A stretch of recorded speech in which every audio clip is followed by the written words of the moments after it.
नमस्कार दोस्तों, आपका स्वागत है आपके अपने YouTube चैनल जी के भाई संदीप खासा सर पे। एक और बेहतरीन क्लास लेके मैं आपके सामने हूँ और किन क्वेश्चन पे हम डिस्कस कर रहे हैं जो प्रीवियस ईयर के पेपर में पूछे गए हैं और 2019 के अंदर जो पेपर हुआ था वो पेपर मेरे पास है। तो आज का सबसे पहला क्वेश्चन कौन सा रहेगा? 1857 का सैनिक विद्रोह हरियाणा में किस स्थान पर हुआ था?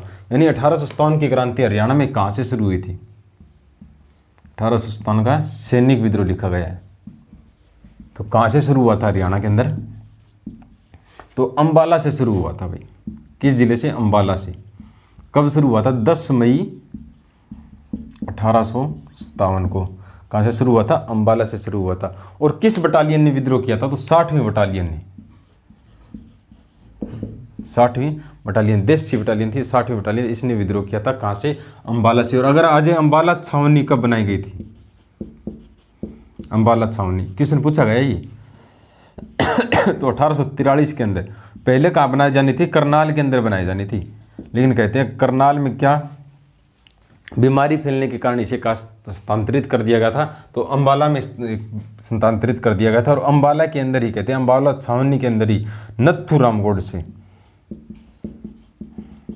गोडसे को फांसी की सजा दी गई थी। फांसी दी गई थी, यानी फांसी की सजा तो जो शिमला हाई कोर्ट था वहाँ पे दी गई थी। पहले लाहौर हाई कोर्ट था, लाहौर हाई कोर्ट से देश आज़ाद होने के बाद कहाँ गया? Shimla high court. शिमला से बाद में कहाँ स्थानांतरित किया गया था? चंडीगढ़ के अंदर। तो फांसी की सजा बांध दी गई थी, लेकिन फांसी कहाँ दी गई थी? तो अंबाला छावनी के अंदर। अगर आपसे पूछ लिया जाए भाई हिसार का नेतृत्व 1857 की क्रांति में किसने किया था? तो मोहम्मद आजम ने कहाँ का नेतृत्व किया था? हिसार और बट्टू का। ठीक है। अगर रोहतक का आ जाए तो बिसारत अली। पूछे गए क्वेश्चन है ये, बिसारत अली, रोहतक का बिसारत अली। ठीक है। पानीपत का इमाम अली कलंदर। पानीपत का इमाम अली कलंदर ने नेतृत्व किया था। अगर रानिया का आ जाए ना, रानिया का नेतृत्व किसने किया था? रानिया का तो नूर मोहम्मद खान ने। नूर मोहम्मद खान ने किसका नेतृत्व किया था? रानिया का नेतृत्व किया था। 17 जून 1857 को सबसे पहले हरियाणा की तरफ से किसे फांसी दी गई थी 1857 क्रांति में? नूर मोहम्मद खान को, जिसने रानिया का नेतृत्व किया था। ठीक है। अगर आपसे पूछ लिया जाए भाई आशिक का नेतृत्व किसने किया था? लाला हुक्मचंद और मुनीर बेग ने का नेतृत्व किया था? तो आशी का नेतृत्व किया था। अगर आपसे पूछ लिया जाए रेवाड़ी का नेतृत्व किसने किया था? तो रेवाड़ी का नेतृत्व किसने किया था? राव तुलाराम और इनके भाई राव गोपाल ने इनका नेतृत्व किया था 1857 की क्रांति में। और ये कहाँ पे टकराए थे अंग्रेजों से? यानी अंग्रेजों से युद्ध कहाँ हुआ था? नसीबपुर में। और नसीबपुर कहाँ रहेगा? महेंद्रगढ़ के अंदर। नसीबपुर नामक स्थान से महेंद्रगढ़ में ये किन से टकराए थे? अंग्रेजों से टकराए थे। और बाद में कहते हैं राव तुलाराम कहाँ चले गए थे? तो 1857 की क्रांति के बाद काबुल चले गए थे। और काबुल में इनकी मृत्यु कब होती है? 23 सितंबर को। और हरियाणा अपना शहीदी दिवस कब मनाता है? तो 23 सितंबर को ही हरियाणा अपना शहीदी दिवस बनाता है। हरियाणा अपना शहीदी दिवस कब मनाता है? 23 सितंबर को। ठीक है। क्वेश्चन क्या पूछा गया था?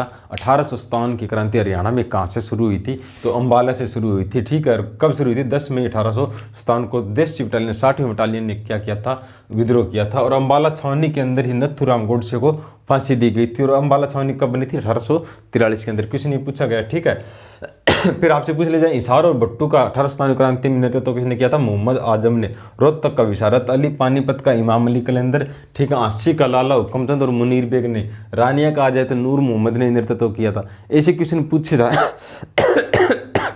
पूछे जा सकते हैं और पूछे भी गए हैं। अगर आपने इस तरीके से पढ़ना स्टार्ट किया ना, एक जो प्रश्न होता है उसके 10 आंसर बनाओ, चारों ऑप्शन को पढ़ो, फिर वहाँ से रिलेटेड क्वेश्चन करोगे ना तो आसान हो जाएगा सब कुछ आपके लिए। ठीक है। तो यानी ये क्वेश्चन था और इतने क्वेश्चन हमने बनाए हैं। इस तरीके से आगे जो क्वेश्चन आएगा उसके भी बनाएंगे। और उसमें ऑप्शन कौन सा था? तो यमुनानगर, चरखी दादरी और कुरुक्षेत्र, ये इनके ऑप्शन थे। तो कुरुक्षेत्र के बारे में बहुत बार बता चुका हूँ, धर्म नगरी है कुरुक्षेत्र। और कुरुक्षेत्र विश्वविद्यालय भी कहाँ रहेगा, कुरुक्षेत्र के अंदर 1956 के अंदर बनाया गया था। हाँ, मैंने जो पिछले क्लास के अंदर जो क्वेश्चन पूछा था ना, उस पर डिस्कस करूँगा, और जिन बच्चों ने सही आंसर दिया है या गलत आंसर दिया उनका नाम भी लूँगा, ठीक है। और आज के लिए आपका एक क्वेश्चन और रहेगा, बेहतरीन क्वेश्चन रहेगा, तो आप वो मेरे को आंसर करके बताना, ठीक है। तो अगला क्वेश्चन हमारा कौन सा रहेगा?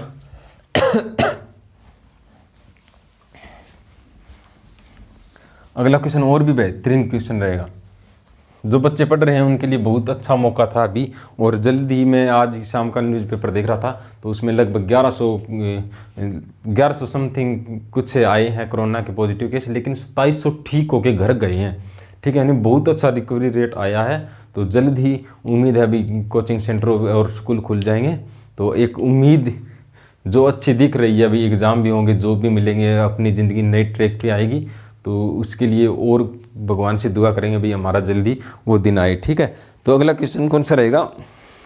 प्रसिद्ध राजा हेमू विक्रमादित्य जिसने हरियाणा में शासन किया पहले क्या थे? प्रसिद्ध राजा किसके बारे में पूछा गया? हेमू, जिसने क्या किया था? पानीपत का युद्ध लड़ा था भाई। यानी प्रसिद्ध राजा विक्रमादित्य जिसने, हेमू विक्रमादित्य जिसने हरियाणा में शासन किया, वह पहले क्या था?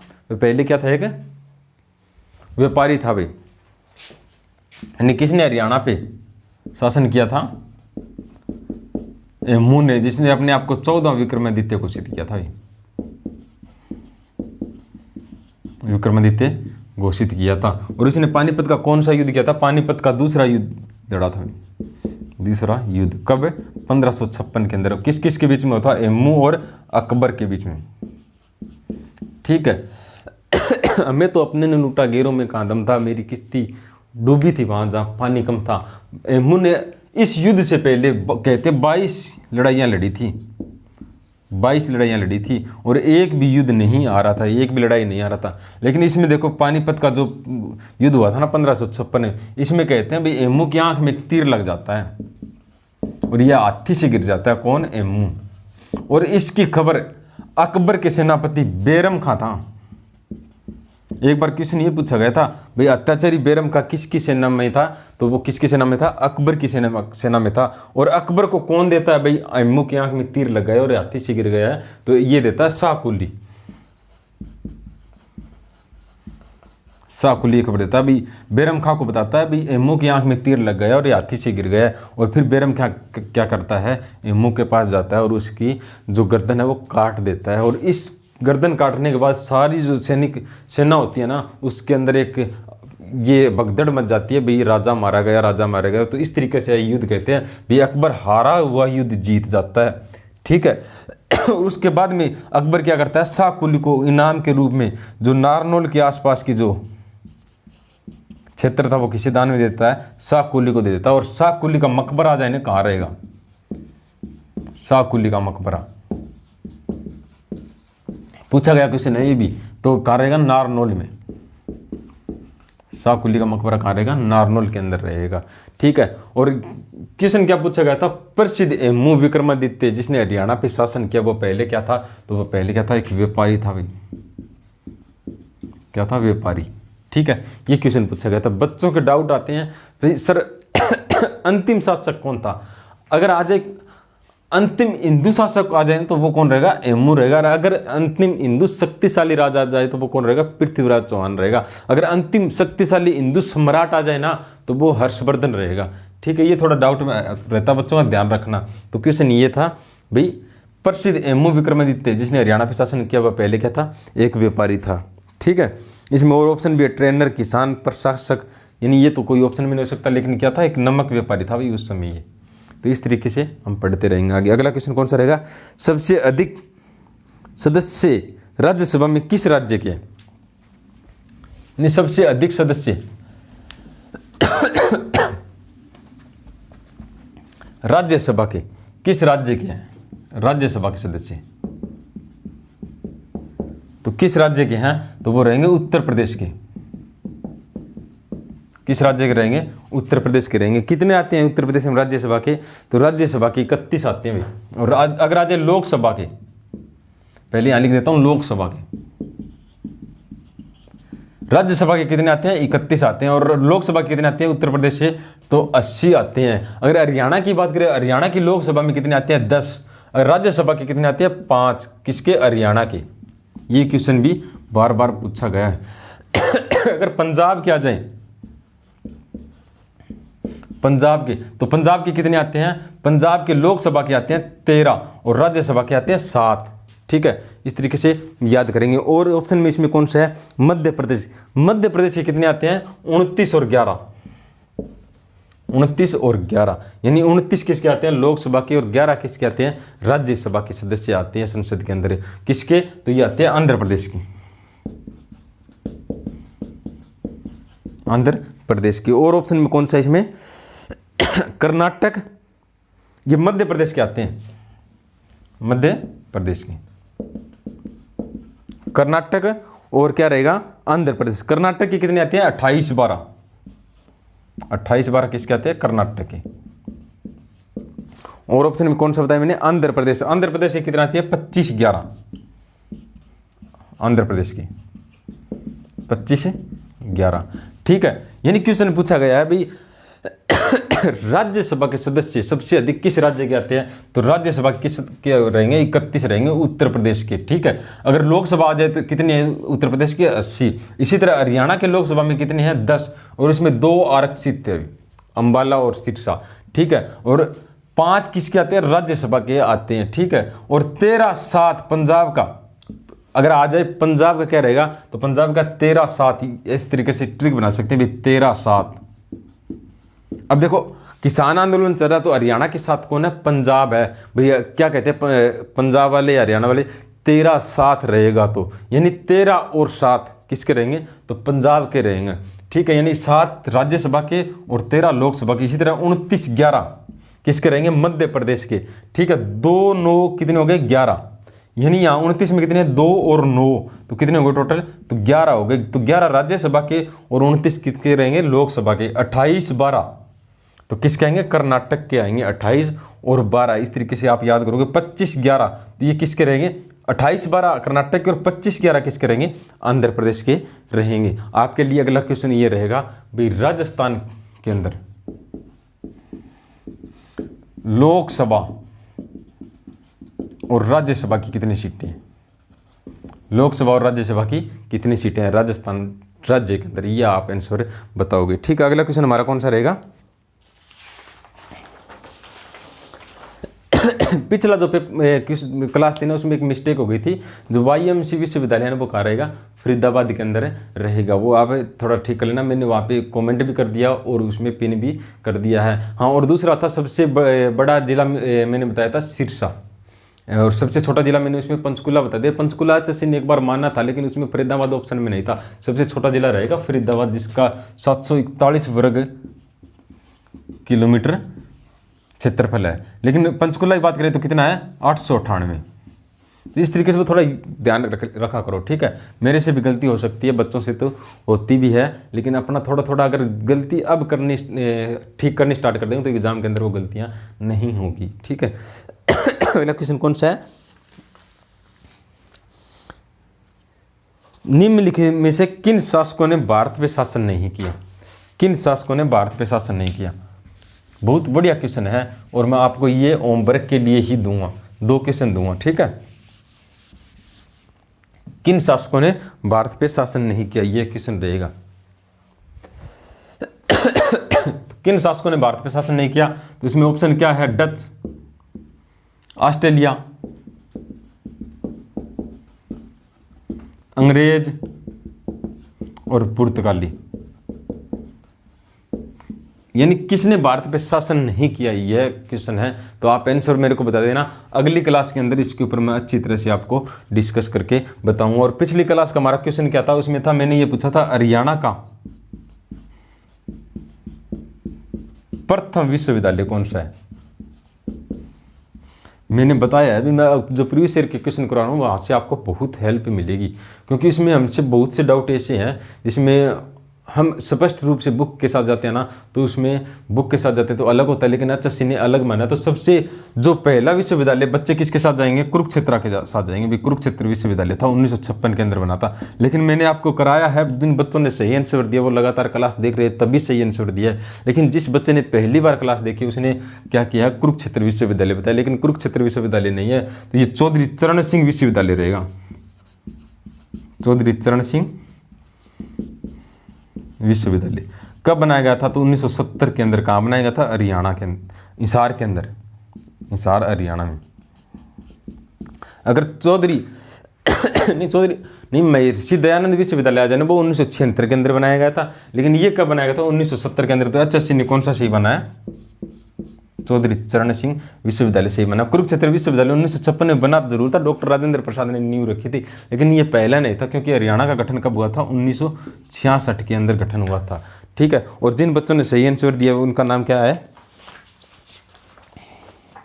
अभी बता देता हूँ आपको। संदीप कुमार, अमीर बिश्नोई, कविता जांगड़ा, तरुण छोकर, दिनेश चौहान, मंजीत यादव, पिंकी शर्मा और दीपक कुमार ने, इन बच्चों ने आंसर दिया है। एक बच्चे ने गलत आंसर दिया, नहीं गलत नहीं, वो सही है, क्योंकि उस बच्चे ने हिम्मत की है पढ़ने की। क्लास देख रहा है तो उसने हिम्मत की है भी मैंने ये आंसर दिया है, लेकिन उसका डाउट क्लियर हो गया क्योंकि उसने पहले क्लास नहीं देखी थी। तो यानी उसने क्या किया, कुरुक्षेत्र विश्वविद्यालय बताया, लेकिन कुरुक्षेत्र नहीं। HSC ने कौन सा बनाया, महर्षि दयानंद विश्वविद्यालय बना, उसमें कुरुक्षेत्र ऑप्शन में ही नहीं था। तो अगला क्वेश्चन हमारा कौन सा है, मैंने 2 क्वेश्चन आपको दे दिया। राजस्थान के अंदर लोकसभा और राज्यसभा की सीटें बतानी है, और किन शासकों ने भारत पे यानी हरियाणा पे शासन नहीं किया, भारत पे शासन नहीं किया। तो डच, अंग्रेज, पुर्तगाली और ऑस्ट्रेलिया। ऑप्शन मैंने आपको चारों दे दिए, बता देना। बाकी डिस्कस में अच्छी तरह बताऊंगा कौन सी कंपनी कब आई थी, किसने शासन किया, अगली क्लास के अंदर। ठीक है, अगला क्वेश्चन हमारा कौन सा रहेगा, भारत के राष्ट्रीय चिन्ह पर कौन सा जानवर मौजूद है। भारत का जो राष्ट्रीय चिन्ह है ना, उस पर कौन सा जानवर मौजूद है, तो उस पर कौन सा जानवर मौजूद रहेगा। इसमें ऑप्शन क्या रहेगा, गाय, बाघ, हाथी और सिंह। तो कौन सा रहेगा भारत का राष्ट्रीय चिन्ह पे, तो कौन सा है, तो इसके ऊपर सिंह रहेगा भाई, शेर। ठीक है, और भारत का राष्ट्रीय चिन्ह कौन सा है, तो सारनाथ स्थित अशोक स्तंभ, सारनाथ स्थित है अशोक स्तंभ। ठीक है, ये रहेगा भारत का राष्ट्रीय चिन्ह, और इसके ऊपर क्या है, शेर अंकित है, सिंह यानी सिंह अंकित है चिन्ह। ठीक है, यानी पशु का चिन्ह है। अगर आपसे आज राष्ट्रीय पुष्प कौन सा है, राष्ट्रीय पुष्प की बात कर रहा हूं तो कमल रहेगा।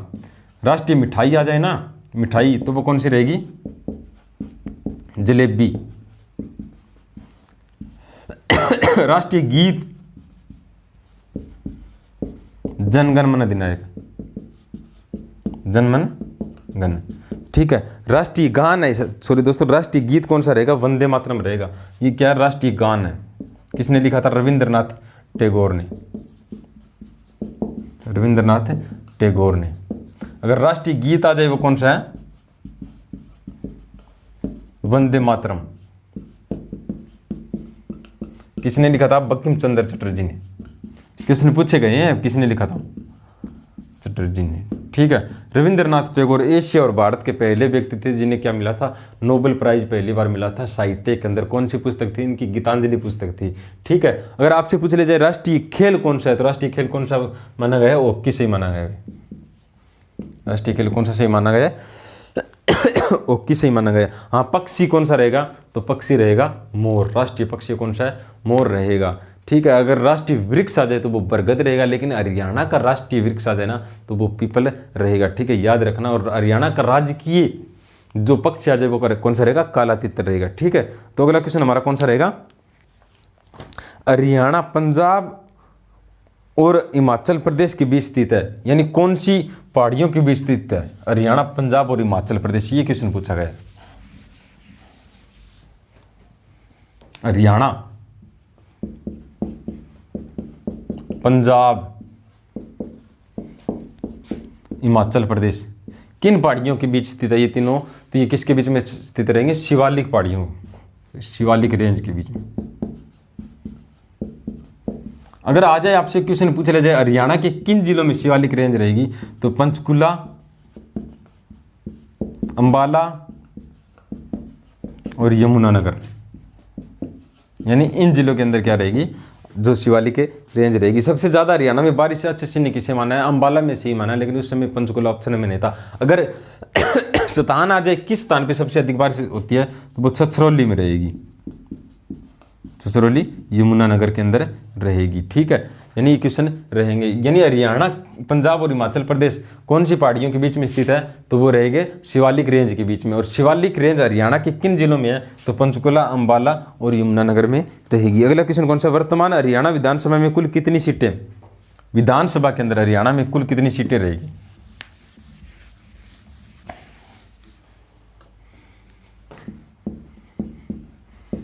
विधानसभा में वर्तमान में तो कितनी रहेगी, 90 रहेगी। सबसे पहले जब हरियाणा का गठन हुआ 1 नवंबर 1966 को, उस समय कितनी थी, 54 थी। लेकिन उसके बाद में कहते हैं 1967 के अंदर कितनी कर दी गई,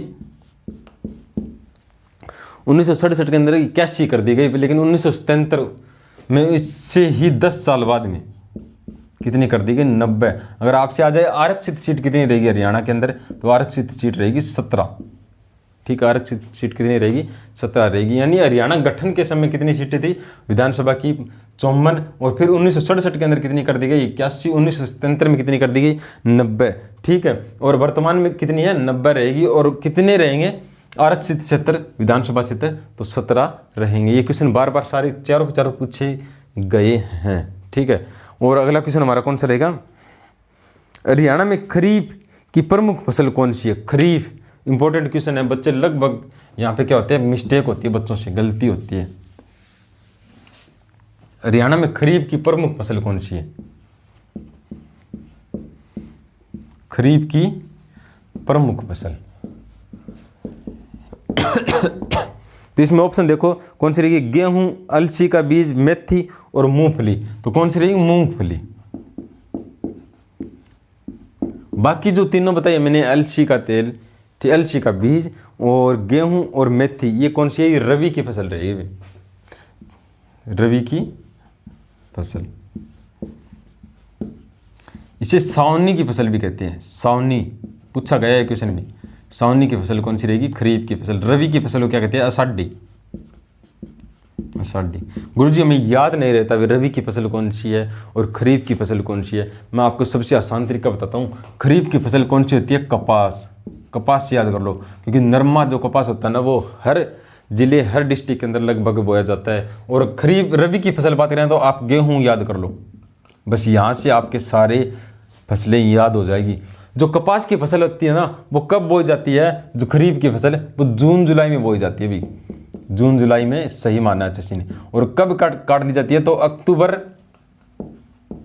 नवंबर में काट ली जाती है। और जो रबी की फसल ये कब हो जाती है, अक्टूबर नवंबर में। और कब काट ली जाती है, तो ये मार्च अप्रैल में, मार्च अप्रैल में काट ली जाती है, अक्टूबर नवंबर में। अब याद करने का देखो, खरीफ, खरीफ में कितने अक्षर है, तो कितने रहेंगे, 3। और 3 ही किस में है, कपास में है, 3 दोनों में। इसी तरह रबी में कितनी है, 2 सर जी। और गेहूं में कितने हैं, 2। तो यानी गेहूं के साथ कौन कौन सी फसल बोई जाती है, तो सरसों, जो, अलसी का बीज, और कौन सी इसमें ऑप्शन में, मेथी। ये कब बोई जाती है, गेहूं के साथ में बोई जाती है। ठीक है, ये रहेगी रबी की फसल। अगर आपसे पूछा जाए खरीफ की फसल कौन सी रहेगी, तो कपास। कपास के साथ कौन सी बोई जाती है, बाजरा, गंवार, ठीक है, गन्ना। यानी ये कौन सी है, खरीफ की फसल रहेगी। तो यानी इस तरीके से आप इनसे रिलेटेड कर सकते हो। और इनके बीच में जब बच जाता है तो वो कौन सी, जायद फसल, यानी इसे चारा फसल भी कहते हैं। तो जायद फसल कब हो जाती है, ये लगभग मार्च अप्रैल के बाद मई के लगभग बोई जाती है और जून जुलाई में काट दी जाती है, क्योंकि उसके बाद में खरीफ की फसल बोई जाती है। और खरीफ की फसल एक क्वेश्चन ये पूछा गया था कब बोई जाती है, तो बरसात के मौसम में कौन सी फसल बोई जाती है, खरीफ की फसल। सावनी फसल किसे कहते हैं, खरीफ को फसल। और रबी की फसल आ जाए तो किसे कहते हैं, आषाढ़ी की फसल को। ठीक है, और अगला क्वेश्चन कौन सा हमारा, हरियाणा सरकार द्वारा संचालित बाल देख संस्थानों का नाम बदलकर, बाल देख संस्थान।